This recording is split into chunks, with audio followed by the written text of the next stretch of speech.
မြန်မာလူမျိုးတွေကဒီရုပ်သေးဆိုရင်ပြင်းစရာလို့သတ်မှတ်ကြတာပေါ့နော်အမှန်တကယ်တော့မြန်မာလူမျိုးတယောက်အနေနဲ့ဒီကိုယ့်ရဲ့မြမရဲ့ယဉ်ကျေးမှုအမွေအနှစ်ဖြစ်တဲ့မြမရုပ်သေးကိုထိမ့်သိမ်းဖို့လိုအပ်တာပေါ့နော်နိုင်ငံခြားတွေဘာတွေသွားပြီးဆိုလဲကိုရောက်မှကိုယ့်ရဲ့မြမရုပ်သေးအမှုပညာဘယ်လောက်သူတို့မျက်နှာတန်မိုးထားရဲဆိုတာသိကြတာပေါ့နော်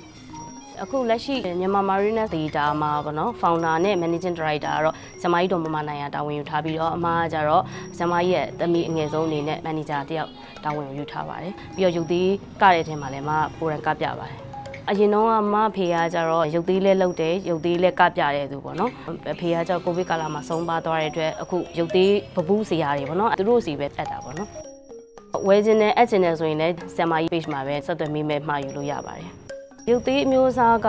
အပြူတော်မြင်းမြောက်ဘလူးစောယာမဇက်တော်တွေကပေါ့နော်ယာမတို့လက္ခဏာတို့တမန်စင်ဆိုရင်တော့20လောက်တော့ရှိတယ်ရုပ်သေးတင်ချင်တဲ့သူတွေပေါ့နော်အခုမျိုးဆက်တဲ့လူငယ်တွေအတွက်လည်းတင်ချင်တဲ့သူကမ်းလှမ်းလာမှာမတို့ကဒီ data မှာပဲတင်ပြပေးပါတယ်မတို့ကရုပ်သေးပွဲပြင်ပွဲတွေဆိုလဲအဲ့လိုတမန်စင်လဲကတယ်ကလေးပွဲတွေចောင်းပွဲတွေဆိုရင်တော့စာဖတ်ဖို့အတွက်တွန်းအားပေးတဲ့ Today Readers Tomorrow Leaders ဆိုတဲ့ပြဇာတ်လေးနဲ့ကပြကြတာများတယ်ဒီရုပ်သေး data ကိုရုပ်သေးလာကြည့်ချင်တဲ့သူတွေအနေနဲ့ဒီလိပ်စာကတော့ဒီ10လန်း